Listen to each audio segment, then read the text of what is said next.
Hello guys, this is प्रकृति and आज मुझे एक इम्पॉर्टेंट वीडियो डालने का विचार आया। वो ये है कि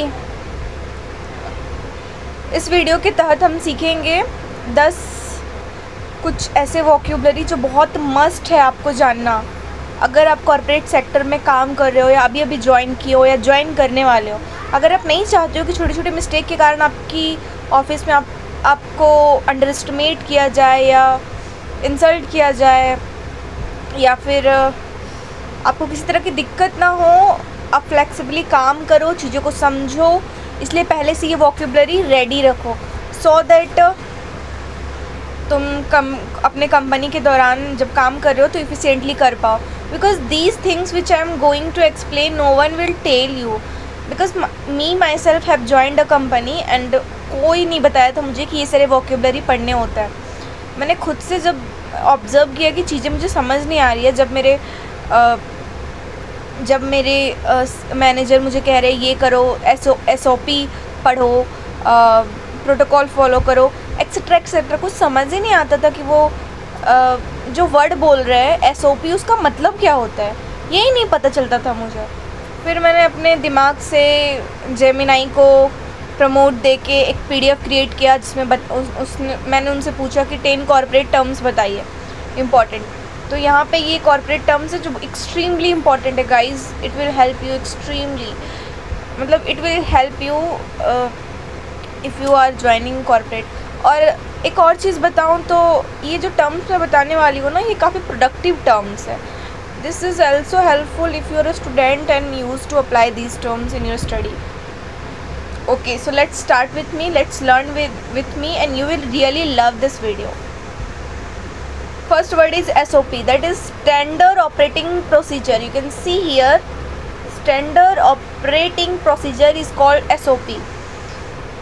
मैंने ये वर्ड पहली बार सुना था जब मेरे मैनेजर ने मुझे कहा था कि इस SOP फॉलो करना है। मुझे समझ नहीं आता था SOP का मतलब क्या है। तो यहाँ पे समझो, SOP का पहला मीनिंग है SOP एक स्टेप वाइज रूल बुक या गाइड होती है जो बताती है कि कोई काम स्टेप बाय स्टेप कैसे करना है।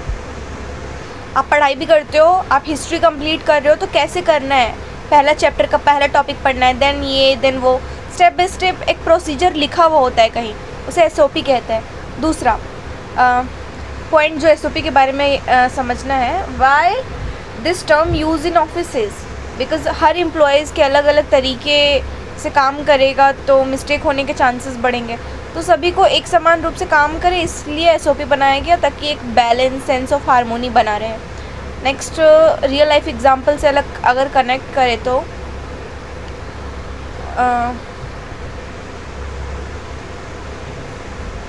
ओके, उसके मैनेजर ने उसको यूज़ वर्ड बोलने की बजाय SOP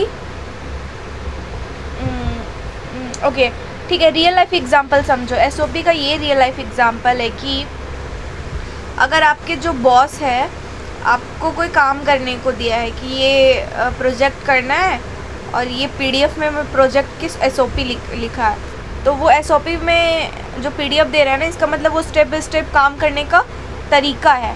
फॉर एग्ज़ाम्पल, अगर आप मैगी ख़रीदते हो तो मैगी में लिखा रहता है ना, पॉइंट नंबर 1 आप पानी गर्म करो, पॉइंट नंबर 2 पानी गर्म हो गया तो मैगी फाड़ के डालो, पॉइंट नंबर 3 मसाला डालो। तो ये स्टेप बाय स्टेप मैनुअल्स जो होता है that is called standard operating procedure, नाम से भी पता चल रहा है। तो ये SOP हो गया। मतलब अगर आप डेली लाइफ से कनेक्ट करो तो ये मैगी वाला एग्जांपल ले सकते हो। जब कोई एम्प्लॉयज़ है, मान लो ब्लिंकिट में काम कर रहा है, स्विगी में काम कर रहा है, तो ये जो SOP वर्ड है ना, वो जब नया टूल्स या सॉफ्टवेयर यूज़ करता हो या ऑनबोर्डिंग करा रहा हो, ट्रेन कर रहा हो एम्प्लॉयज़ को, तो SOP दिमाग में रखना पड़ता है ताकि चीज़ें हारमोनी में बनी रहे।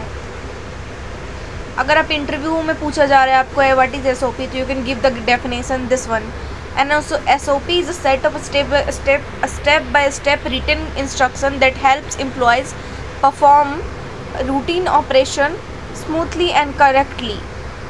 ठीक है, मैंने जो समझाया वही रिटन लिखा है। देन कॉमन मिस्टेक क्या है? एसओपी के बिना पढ़े सीधे खुद के दिमाग से काम शुरू कर देना या सोचना कि एसओपी सिर्फ स्ट्रिक्ट रूल के लिए होती है जबकि ये हेल्प के लिए होती है।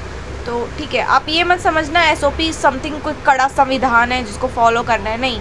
एसओपी आपके हेल्प के लिए बनाई जाती है, तो सो दैट आप कन्फ्यूज़न में काम ना करो, आपको पता हो कि ऐसे ऐसे काम करना है। ये हो गया। ओके, कॉमन मिस्टेक समझ लिया। Memory trick, SOP same operational perfectly, हमेशा एक जैसा परफेक्ट काम। 30 सेकेंड ठीक है, not relevant.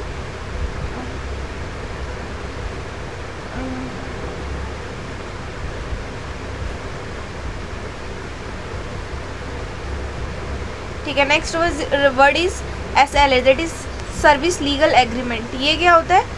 Service legal agreement का मतलब है कि ये एक फिक्स प्रॉमिस या डेडलाइन का कॉन्ट्रैक्ट होता है, एक फिक्स टाइम लिमिट होती है जो गारंटी के रूप में दी जाती है कि मैं ये टाइम लिमिट में काम करके ख़त्म कर दूंगा, उसे SLA कहते हैं, that is service legal agreement, time limit की गारंटी। इसका डेफिनेशन फॉर्म पढ़ते हैं। अगर if you are asked to give definition in interview, you can say SLA is an agreement between a service provider and a client that defines the expected level and timeline of service delivery. ठीक है, अब लोग confuse होते हैं common mistake में। SLA को casual deadline समझना, office में SLA मिस करना बहुत बड़ा प्रोफेशनल एरर माना जाता है, तो ये भी ध्यान रखने वाली चीज़ है। देखो एग्जाम्पल, रियल लाइफ एग्जाम्पल, अगर रियल लाइफ एनालॉजी दूँ तुम्हें तो ये एग्जाम्पल हो जाएगा SLA का। जैसे ब्लिंकिट जोमेटो स्विगी क्या कहता है, अगर आपको 30 मिनट में डिलीवरी नहीं मिला तो डिलीवरी आपका फ्री। सो वह क्या है? That is SLA, means promise, time limit, guarantee कि इतने टाइम में आपको मिल जाएगा। Another example is, for example अगर कोई क्लाइंट ने ईमेल करके प्रॉब्लम बताई, कंप्लेन की है स्विगी के बारे में कि हमें फूड में ऐसी कुछ दिक्कत मिली, मक्खियाँ मिली एक्सेट्रा, कुछ भी दिक्कत अगर कस्टमर कर रहा है ईमेल के थ्रू, तो आपकी सर्विस लीगल एग्रीमेंट के तहत इट शुड बी रूल कि 4 घंटे के अंदर टीम के कस्टमर को रिप्लाई करना है। तो these are the example of SLA, service legal agreement. Office में ये टर्म क्यों यूज़ किया जाता है? कस्टमर और क्लाइंट्स को श्योरिटी देने के लिए कि उनकी प्रॉब्लम या ऑर्डर कितने आवर्स में रिजॉल्व होगा, इससे मार्केट में ट्रस्ट बनता है। ठीक है, ये हो गया। Next is minutes of meeting. This is like, आप देखते हो कि CEO जो होते हैं ना, वो जब भी किसी का इंटरव्यू ले रहे होते हैं तो वो अपने बगल में किसी को बिठा के रखते हैं जो MOM लिखते हैं, मतलब क्या क्या निष्कर्ष निकल रहा है वो दोनों की कन्वर्सेशन से, कि जो इंटरव्यू देने वाला लड़का है या लड़की है उसमें क्या क्या क्वालिफिकेशन है, वो फटाक से लिखता है किनारे में। आप ये नोटिस करना, ऐसा होता है बड़े बड़े कंपनीज़ में, ब्लिंकिट, स्विगी। आप जाओगे, आपको हेडक्वार्टर दिखेगा नोएडा में, आप वहाँ पे कभी एक्सपीरियंस करोगे ऑफलाइन तो यू विल फाउंड कि देयर इज़ सम गर्ल और boy sitting beside the CEO and he or she is writing MOM, that is meeting outcome, minute of meeting, मतलब मीटिंग से क्या निष्कर्ष निकला।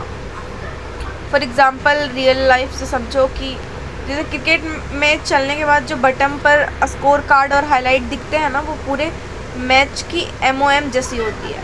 The another example is from office term is, 1 घंटे की meeting के बाद प्रिया ने सभी मेंबर्स को एक शॉर्ट ईमेल भेजा, hey team, here are the MOMs.